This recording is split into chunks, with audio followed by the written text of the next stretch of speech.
My name is Talia Reynolds and I'm 45 years old. I've spent over 2 decades managing construction projects of all sizes across the United States.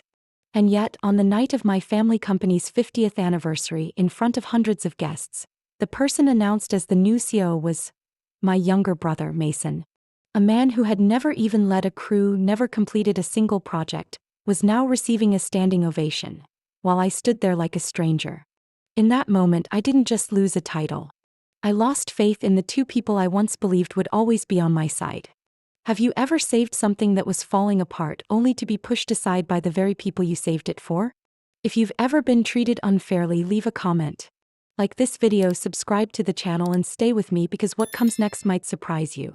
I was born and raised in Arizona, in a family where the dust of construction sites and the smell of drying concrete were more familiar than the scent of home-cooked meals.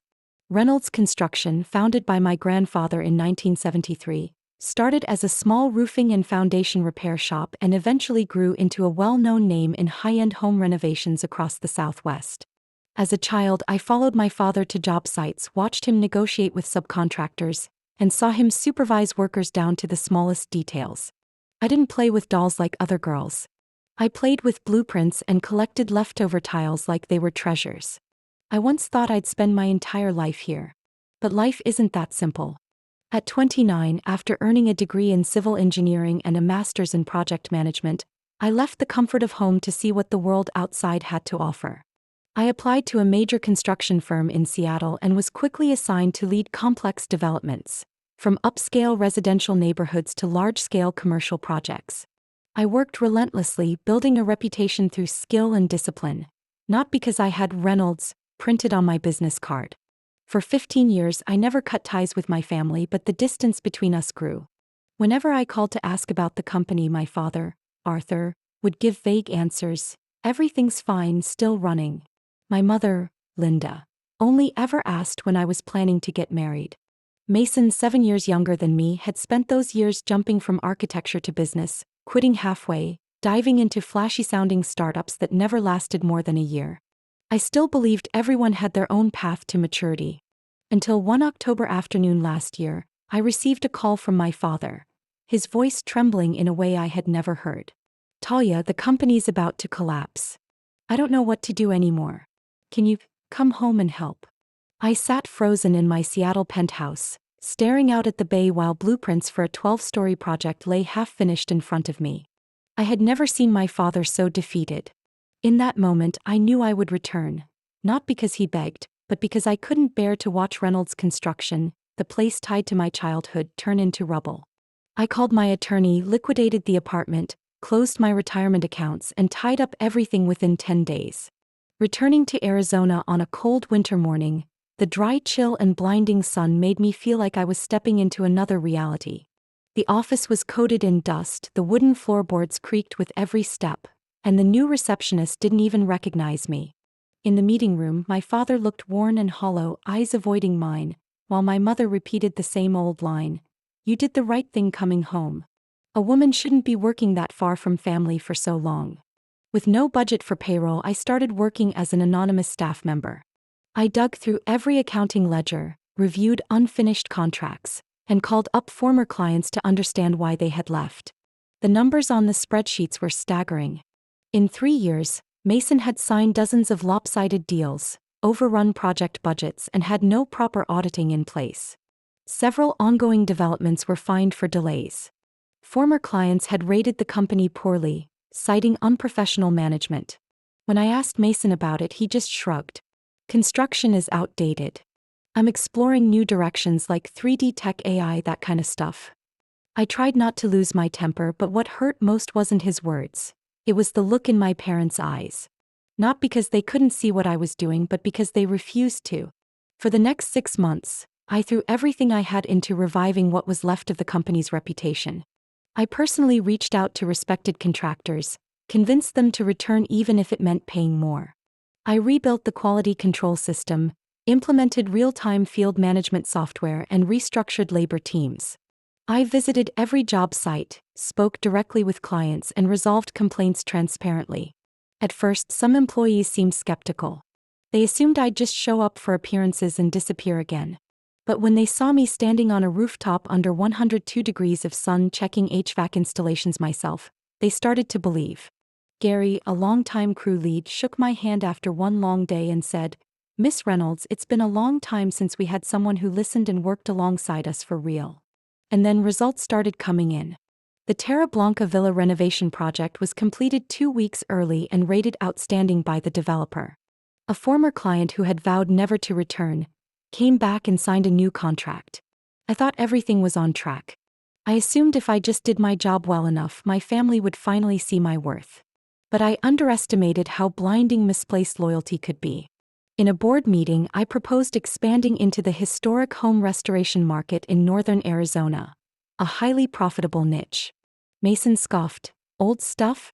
Not exactly exciting, sis." I looked to my parents. They said nothing. Just silence. The kind of silence that tells you everything. That no matter how much I had done to them, I was still the unmarried, aging daughter.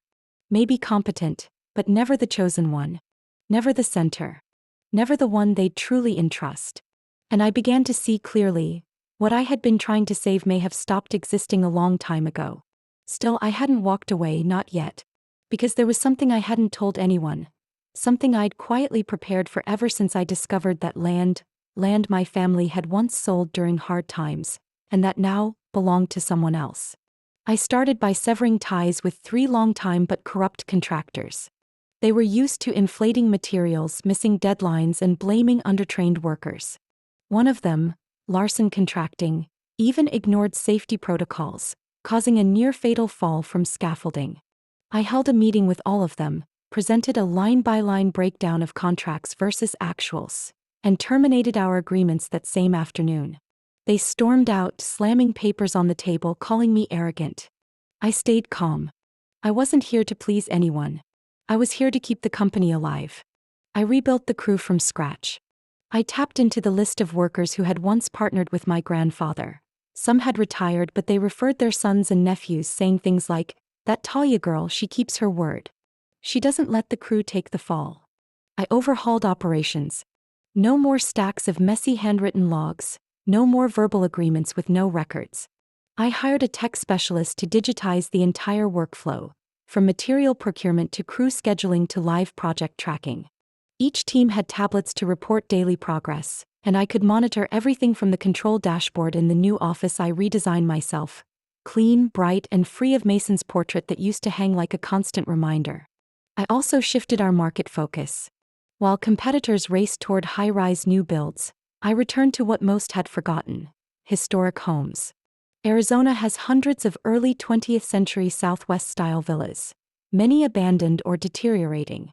I launched a plan to fully restore these homes, preserving original architecture while integrating modern insulation, termite resistance, and energy-saving systems.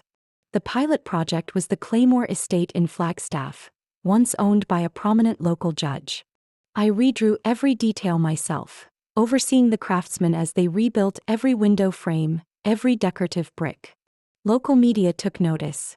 Arizona Heritage Magazine interviewed me about balancing historical value with modern comfort. I simply said, "A house is a memory. If we just tear it down to rebuild, there's nothing left to remember." That quote was later picked up across various features, and clients started coming to us not just to build, but to bring stories back to life from behind old walls. Mason remained absent through all the key phases. He'd occasionally show up late in the afternoon wearing a crisp white shirt, hair slicked back, crossing his legs in the boardroom, offering vague ideas like, "We should apply blockchain to internal audits," or "AI will revolutionize construction." I'd sit across from him, quietly watching the arrogance in his eyes, wondering if he had ever read a real cost estimate. The answer was always no. One afternoon, while retrieving legal documents from a stalled project, I accidentally opened an old financial file wedged between technical drawings. It was a transaction report from one of Mason's failed startups 5 years ago, an AI-based real estate valuation app. The name sounded flashy, but the financials showed unexplained expenses, money funneled between shell companies. The deeper I read, the more red flags I saw. In the list of anonymous investors, I recognized one familiar detail: a secondary credit account under my father's name. I didn't say anything at that moment. But the pieces started to come together. My father had always said, Mason needs a chance to stand on his own. But the truth was, Mason had never stood on his own. Every time he stumbled, someone quietly cleared the path for him, using company money, family trust, and even the reputation I had worked so hard to protect. In a board meeting, I presented a restructuring report and proposed expanding our historical renovation services into the Tucson area. Halfway through my presentation, Mason interrupted, "You've done great, sis, but I think the company should look into investing in the metaverse. Build virtual spaces where customers can preview model homes." I turned and looked him directly in the eye. The room went silent. The older contractors sitting in the back shook their heads. I didn't respond to Mason. I continued my presentation with one sentence. "We're building things you can touch, things that stand through rainstorms and desert winds. Not illusions that only exist when the Wi-Fi works." When the meeting ended, I left the office and stood by the old lot behind the company building, the one that used to be a warehouse, now empty. The wind whistled through rusted chain-link fencing, dust swirling everywhere, yet I felt an unexpected calm. I thought of a plot of land up north near Sedona, one I had skimmed past during a previous site survey but had been dismissed as not aligned with modern direction. But now I saw it clearly. That land would be the start of something entirely new. And it wouldn't bear the Reynolds name. It would carry mine. That morning, the office had been tidied more thoroughly than usual. On the conference table were porcelain coffee cups instead of the usual paper ones, and a nameplate clearly read, "Executive Meeting, Strategic Leadership Announcement." I walked in without any expectations, though a small part of me hoped that the 8 months I had spent rebuilding the company from the edge of bankruptcy would be acknowledged. At the very least, I thought they would respect the truth. But then my father stood up to speak, his voice deep and formal, as if announcing something of great significance. "Starting today, Mason Reynolds will take over as CEO of Reynolds Construction." The room paused for a beat. I could hear the blood rushing in my ears, while Mason smirked, adjusted his tie, and walked up to accept the role, as if he had earned it. After his hollow speech full of buzzwords like innovation direction and next-gen creativity, my father turned to me and handed over a small blue velvet box. I opened it, a gold watch engraved with, "Thank you for your dedication." "Thank you for my dedication?" I clenched the lid shut, eyes still locked on Mason as he shook hands with the board members like he had steered the company through every storm, when it had been me all along. As the room cleared, my mother approached, straightening Mason's collar as if he were still the little boy from third-grade school plays. I looked at her, not knowing why I wanted to hear an explanation, maybe even a sliver of regret. But she simply said gently, as if explaining something long understood, "Talia, you've done very well. But you have to understand, a construction company needs a man in charge. Clients trust that more." I said nothing. I didn't argue. I just stepped back and walked out of the office in silence, my chest hollow, as if something unnamed had just been taken from me. That night, I sat alone on the bench behind the house, staring up at the Arizona sky, cloudless, vast, and quiet. I had planned to return to Seattle the next morning, reapply for jobs, leave everything with the Reynolds name behind. But as I opened my laptop to wipe work files, a draft email from Mason popped up on the shared company inbox. His assistant must have sent it to the wrong place. The subject line read, "Proposal, High Mesa Resort Development, Sedona." I frowned. High Mesa. The name instantly jolted my memory. It was a parcel of land north of Sedona, once owned by my grandfather, later sold during the company's financial troubles in the early 2000s. I remembered that land vividly, elevated, surrounded by pine forest, with a sweeping view of the Red Rock Valley. As a child, my grandfather once told me, "One day this will be the most beautiful resort in the state, if you're the one to preserve it." I quickly opened the attached map. No doubt it was High Mesa. And now, Mason was preparing to sign a resort development deal there, under the name of Reynolds Construction. I checked the property records. To my surprise, the land was back on the market, owned by a small firm called FL Holdings, likely strapped for cash and eager to sell before defaulting to the bank. I sat still for several minutes, hand gripping the mouse as if letting go would mean losing the chance forever. I should have felt angry. But what I felt was clarity. I couldn't change how my parents saw me. I couldn't erase the favoritism they'd shown Mason since we were kids. But I could do something else. I could reclaim that land, not for revenge but to build something that belonged to me. Not Reynolds. Just me. I called a friend, Kelly, an attorney in Phoenix I'd worked with on a previous project in Seattle. I need a legal check on a parcel of land in Sedona. Can you help? I asked. High Mesa, she replied, chuckling softly. If you're thinking of buying it, move fast. I've heard at least 3 firms are circling. Then let's make sure I'm not the one who gets there last, I said. After the call, I opened the old digital drawings of High Mesa still saved on my laptop from years ago. Back when Grandpa was alive. His hand-sketched outlines, scribbled notes along the property edge, blue ink smudged by time. I placed my hand over them, saying nothing. I didn't need a title. I didn't need a gold watch. I needed a new beginning, and maybe it would start exactly where everything had once been lost. Less than a week after the CEO announcement, I stood on the hills of High Mesa, surrounded by rustling pine trees, the wind whispering through their trunks like memories resurfacing. The earth still smelled of red dust, the sun scorching but dry, and the silence was profound. I walked slowly along the sloping ridge, gazing out over the valley glowing under the afternoon light. My mind wasn't filled with anger or bitterness. Only one thought remained: this place will be mine. That same day I founded a new company, Sage Haven Developments, something no one in my family knew about. I used what was left of my retirement funds, secured an investment loan from an old partner in Seattle, and leveraged my own professional reputation. I rehired Kelly as my legal representative and instructed her to negotiate the purchase of High Mesa immediately. We kept my identity hidden to avoid any attention from local developers, or worse, from Mason. 3 weeks later, the deal closed. Sage Haven officially owned the entire ridge north of Sedona. I stood before the deed, not triumphant, not boastful. Just peaceful. I had taken back what my grandfather once believed was the family's most valuable legacy. But more importantly, it would be the foundation for something entirely new, not reliant on family name, not dependent on anyone's approval. I named the project The Lookout. The name came to me during my second visit to the land one March afternoon, when I climbed the highest boulder on the eastern ridge and sat there for hours, staring out over the valley below. This would be the place people came to breathe, to rest, to step away from the noise. And I would be the one to build it, from scratch. I didn't work alone. I called back a small group of people I had mentored in past projects. Young engineers passed over by big firms for lack of field experience. But to me, they only lacked opportunity. Among them was Natalie, a passionate Black architect specializing in sustainable design, once removed from a high-profile project simply for challenging the lead designer. She took my call, paused for a few seconds, then said, "When do you need me there?" I chose them not for loyalty, but because they were like me. People who had been pushed aside for not fitting into the mold. And now, together, we were rewriting how things could be done. We began with a detailed terrain survey.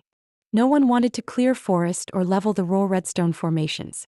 Instead, Natalie proposed clusters of semi-buried homes, using the natural slope to reduce foundation costs and improve thermal efficiency. She presented the concept at our first team meeting with a simple hand sketch, but in it, I saw a way of thinking no one from the old Reynolds construction board had ever possessed. I listened closely, took careful notes, and after the meeting I told her just one thing: do it exactly the way you believe is right. I'm here to support, not to control. Natalie smiled, eyes misty. That's the first time anyone's ever said that to me at work. We hired a crew of skilled workers from Prescott, people I had worked with 4 years ago. They weren't the cheapest, but they worked with care. I restructured the entire workflow. No more following outdated routines, no recycled contract templates. Every day I was on site by 7 a.m., walking through subdivided plots, listening to the hum of drills, talking with each worker about how to set columns, handle compacted soil, and choose insulation materials that wouldn't harm the natural terrain. Word about the project started to spread. At first it was just curious calls from suppliers. Then came small posts from local architecture groups, highlighting how we were designing lodges in harmony with the landscape. The eco-design magazine Green West came to interview us just as the foundation was poured for the first model unit. The reporter asked, "What drives you to pursue this project so independently?" I looked toward the pine forest behind me and answered softly, "I used to build for others. Now I build because I know my worth. Not long after, the Sedona Planning Council invited me to present on sustainable development strategies. I wasn't standing under the family company's name. I stood as the founder of Sage Haven Developments, a name not yet big but fully mine. And just like that, every stone, every beam, every pane of glass carried our mark. Not flashy but solid. I didn't need the Reynolds name to be recognized. The lookout was rising day by day, but I wasn't building for approval. I was building because I knew I wasn't a shadow. I had never been a shadow. News that Reynolds Construction had officially lost negotiation rights with FL Holdings over the High Mesa property broke on a Monday morning. I wasn't in the office that day, but Kelly told me during a Zoom call the next evening that Mason's team had sent their legal documents nearly 40 minutes past the deadline. 40 minutes, such a small delay, yet enough to end a multimillion-dollar deal. I wasn't celebrating. I simply felt that things were finally settling into their rightful place. 3 days later, I received a call from my mother. No greeting, no small talk. She asked directly, "Was it you behind the High Mesa purchase?" Her voice was colder than usual, but I could hear the anxiety laced between each word. I didn't deny it. "If you're asking whether my company is the new owner, then yes," I replied. "You know that land was a key part of Reynolds Construction's future. Why would you do this?" she demanded, raising her voice. "Because I saw an opportunity. Whether someone chooses to seize it or not, that's up to them." My tone didn't shift. I didn't let emotion slip in. She hung up without another word. That afternoon, while I was reviewing the structural plans for the central lodge at the lookout, Natalie walked in looking unsettled. "Talia, you won't believe this. I just heard from one of our suppliers. Reynolds Construction is pressuring them. They said if they continue working with us, they'll be blacklisted from bidding." I sighed and closed the drawings. Not surprising but still unpleasant. I knew Mason was doing everything he could to slow me down, even without facing me directly. His hostility didn't come through words, but through the same old tactics: cornering suppliers, spreading rumors that I had betrayed the family, quietly emailing people in the industry to warn them I was financially unstable. I didn't respond. I didn't speak out. I let time and the quality of my work do the talking.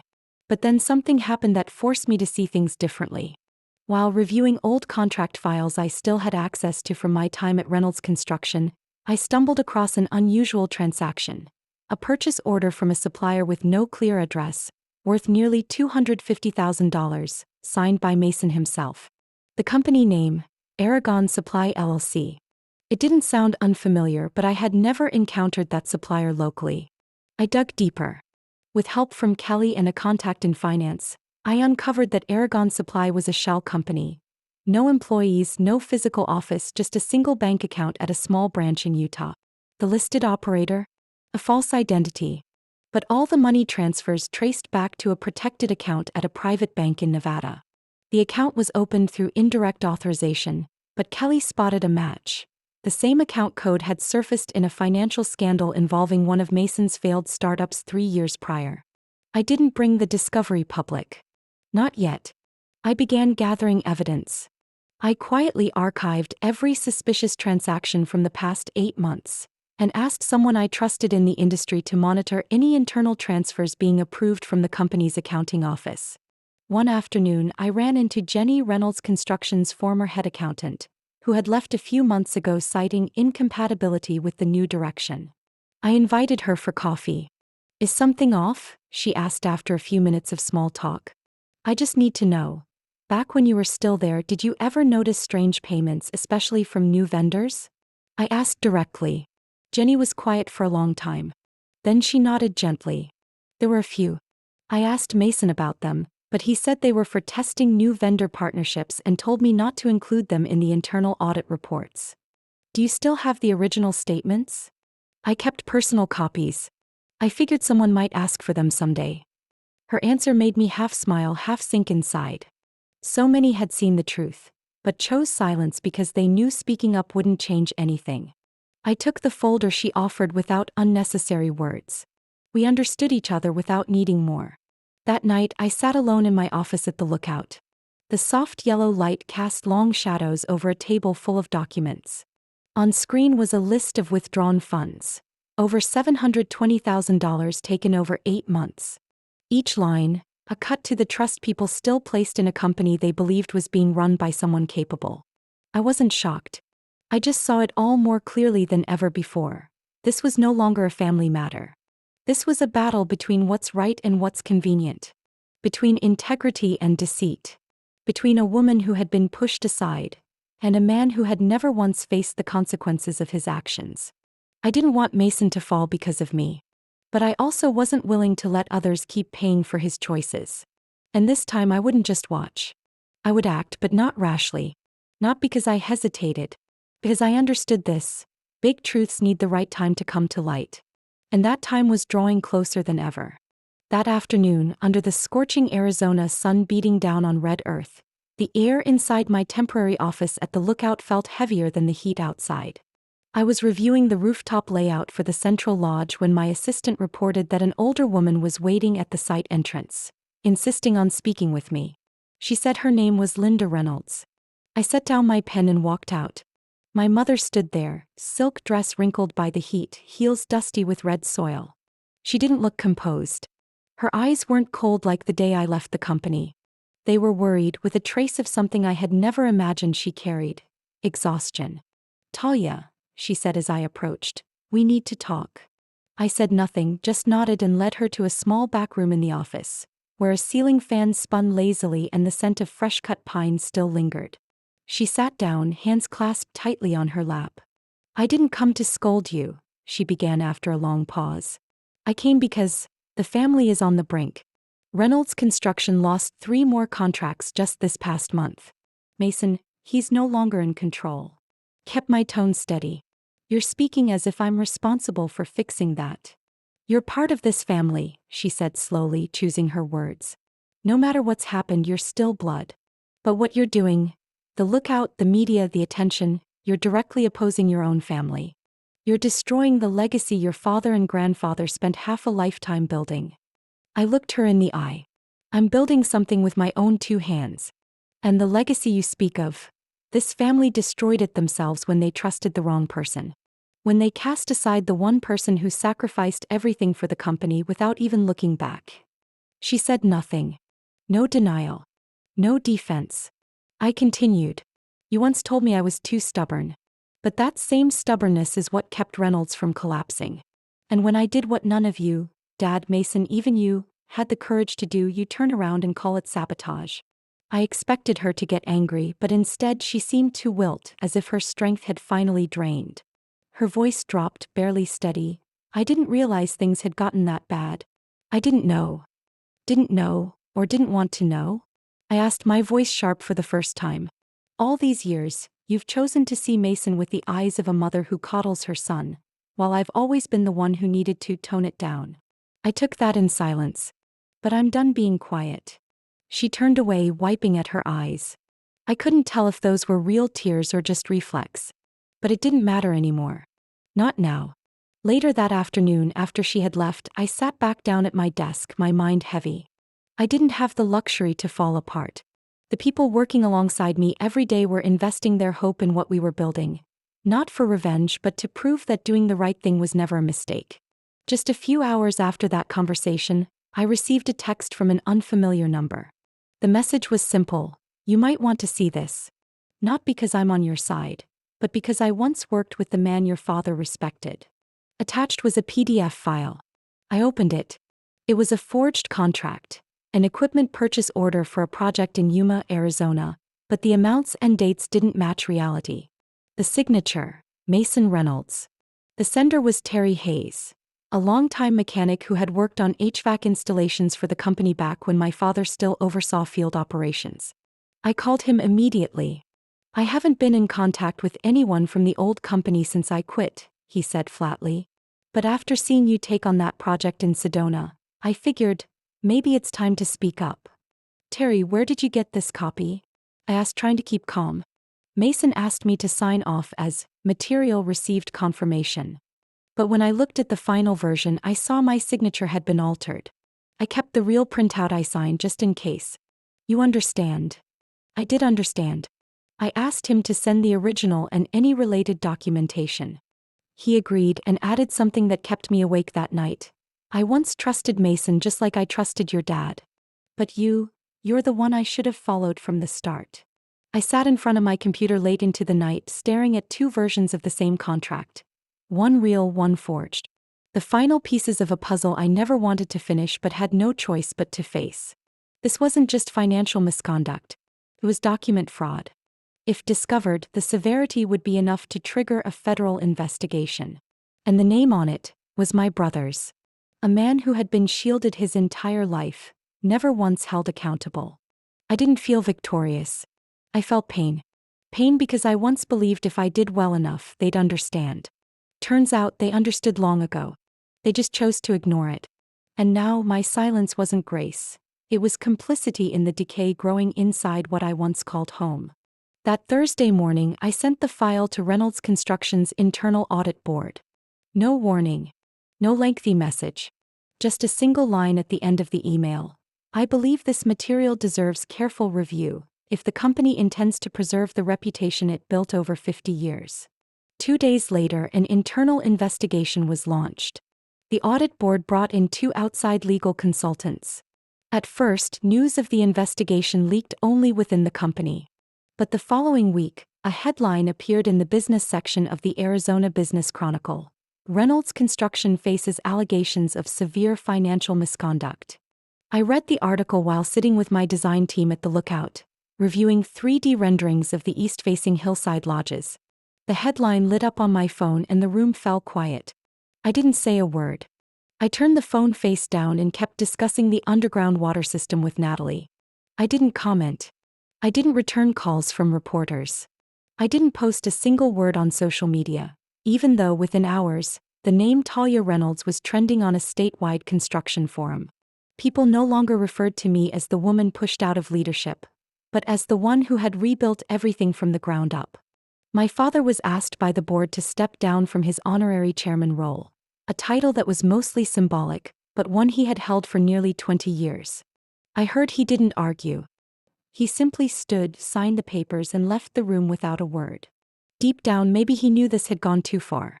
As for Mason, he was suspended indefinitely while the investigation was handed off to the state tax authority due to evidence of fraudulent behavior. Rumor had it he refused to cooperate, blaming the former head accountant, then the supplier, and eventually his own assistant. But the public wasn't buying it. The media used phrases like lack of oversight, opacity, and years of unchecked misconduct to describe what had once been hailed as a model company in luxury renovation. While the name Reynolds spun in every headline, I showed up to the job site every morning, hard hat on, boots laced, inspecting foundations and freshly poured driveways. No one at the Lookout asked me about the news. They didn't need to. They knew I wasn't looking for validation. I just needed this work to keep moving forward. One weekend afternoon, I stopped by the Sedona Farmers Market to grab some artisan bread for the crew on site. An older woman with silver hair and a woven basket paused in front of me. She looked for a moment, then smiled softly. "You're Talia Reynolds, aren't you?" I nodded, a little unsure. "My family used to do labor work for Reynolds Construction back when your dad was young," she said. "But what's happened in recent years disappointed a lot of folks. Now I hear people saying, you're the one who's kept the company's soul alive. You give us hope." I thanked her, shook her hand, and walked on. My heart sank just a little. I hadn't sought recognition, but sometimes, even a stranger's sincere words remind you you're walking in the right direction. After everything, a few old colleagues, people I had once worked with at Reynolds, started reaching out again. Some sent emails. "If you need an independent auditor, I'm here." Others messaged, "I owe you an apology for not standing with you back then." I didn't respond to all of them, but I read every single one. Not to keep score, but to remember.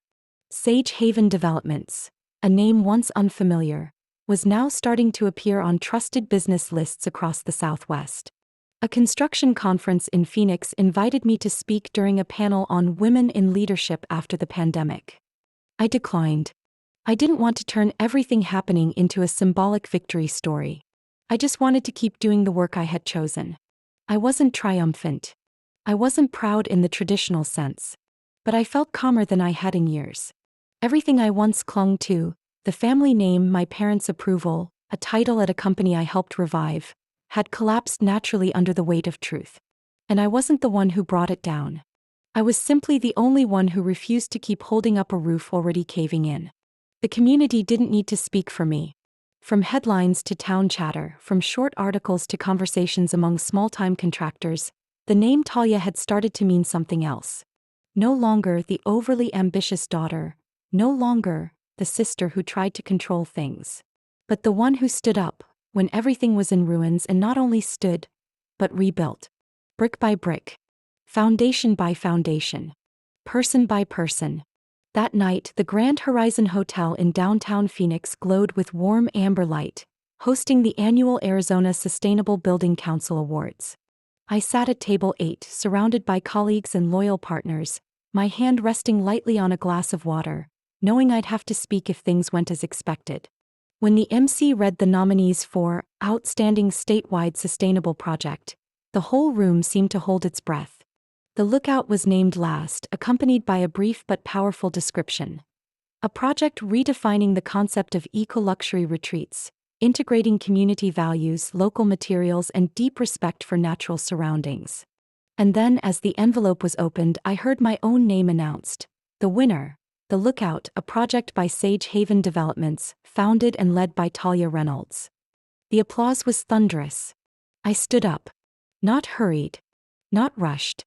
Just calmly stepped out of the shadows, as I had stepped away from the old name I'd carried for so many years. I walked down the aisle between the tables, the soft sound of my heels brushing the velvet carpet letting me catch brief glimpses of who was sitting where. At the back of the room, table 13, I saw my parents. My father sat upright, hands folded on his lap, his gaze locked onto the stage. My mother sat beside him, her silver gray gown elegant, her face still, but her eyes couldn't hide what they held. It was no longer disappointment, no longer cold detachment. It was a mix of pride, confusion, and perhaps regret. I stepped onto the stage as the applause continued, accepting the glass trophy etched with the council's logo and the project name. The light hit the glass, reflecting the engravings in sharp, stunning detail. The presenter, a senior executive I had met at a conference the year before, gripped my hand firmly.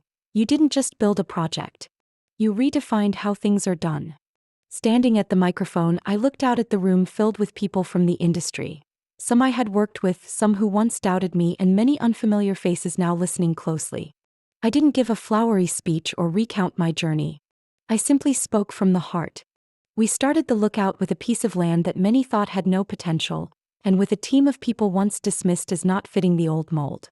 But the most important part wasn't the technology or reputation. It was trust. Trust that we could build something lasting, not just in structure but in how we treat each other. Thank you for believing in us. I stepped off the stage and returned to table 8, where Natalie stood, eyes filled with tears. She hugged me tightly. You did it. I smiled and whispered, not me. Us. Our team raised their glasses, some laughing, some quiet from emotion. Gary, the veteran foreman who had followed me from Reynolds to here, lifted his wine glass. To a project that doesn't just stand strong, but lives and breathes.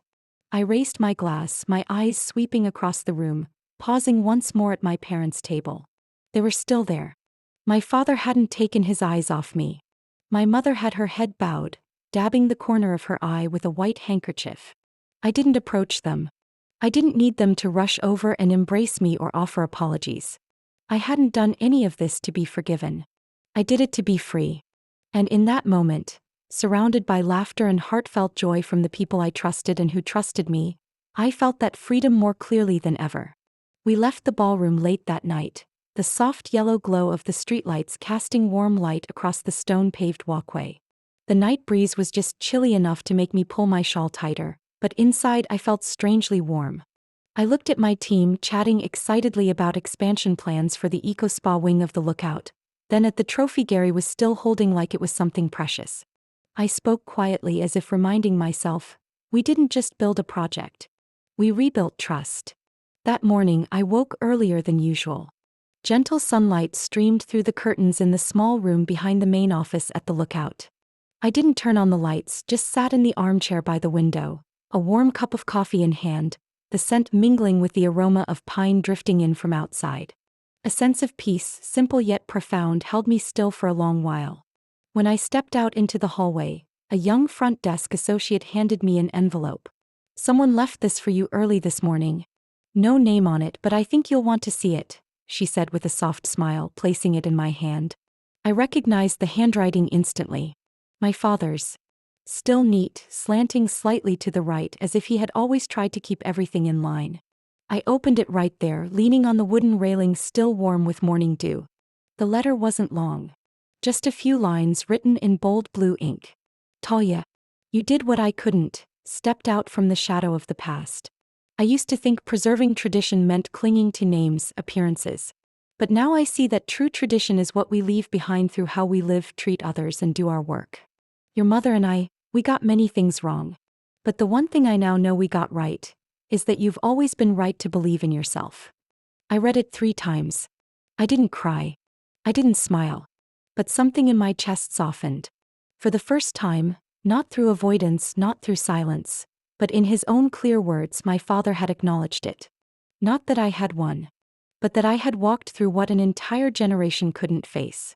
In the weeks that followed, Mason vanished from all media. His social accounts went dark, his phone unreachable. Word spread that he had left the state, maybe back east, to ride out the storm. I didn't dig further. Not because I didn't care, but because I understood. Some retreats aren't about escaping. They're about finally facing yourself in silence. Reynolds Construction began restructuring. A new oversight committee was formed, including several people who had once been my assistants, now placed in mid-level leadership roles. One day they invited me to attend a strategic planning meeting. I thanked them but declined. There was nothing left for me to return to, not out of resentment, but because I had walked far enough to know where my journey needed to end. I focused fully on the lookout. But not just the construction. I began recruiting people who had once left the industry because they were overlooked. Older women, young engineers lacking hands-on experience, workers fired for speaking up against poor leadership. They came carrying scars, but also sparks of renewed hope. In April, I held our first mentoring workshop under the open-air canopy on the west side of the lookout, sunlight filtering through the oak rafters. The theme, Women in Construction, not just surviving but leading. There was no media, no big banners, just circles of conversation where female engineers shared their stories, how they endured, and how they held on to their values in a field that had too long only echoed male voices. A young woman named Brianna stood up during the final session, her voice trembling. "I used to think I didn't belong in this industry, until I read an article about you. A woman who built an ecological project without compromising her ethics. Now I'm here. I want to learn." I took her hand. Gently. But I knew I had just seen a reflection of myself at 25, when all I wanted was to be heard once. That afternoon I took a walk around the site. The large glass windows had been installed, reflecting the blue sky and the still pines. The red stone steps leading to the spa were complete, and wildflowers had started to bloom along the pathway. Every detail, every stone, every carved beam was proof that we didn't need to be part of an old legacy to create something of lasting value. I stood at the highest point of the property, overlooking the valley bathed in sunset. I didn't think of those who had turned away. I thought of those still standing with me. The ones who chose not just to follow, but to walk beside me. I no longer build out of vengeance. I build because I know my worth. And no one can take that from me, not a second time, not ever again. If you've stayed with me through this entire story, maybe somewhere in it you saw a part of yourself. Whether in a dream once dismissed or in the moment you had to rise from the wreckage and choose the path you truly believe in. I'm not telling this story for praise. I just hope, wherever you are in life, you remember that sometimes, the most right thing you can do is step away from others' expectations to live your own truth. I wonder if you were me, would you have stayed silent? Or would you have faced it even if it meant risking everything? I'd love to hear your thoughts. Leave a comment, a story, or even just a line below. Because maybe what you share will light the way for someone else lost in their own fog. And if you found this story worth hearing, hit follow. There are many more honest, heartfelt stories ahead, about life, family, and the choices that shape who we become. Thank you for staying with me until the very end.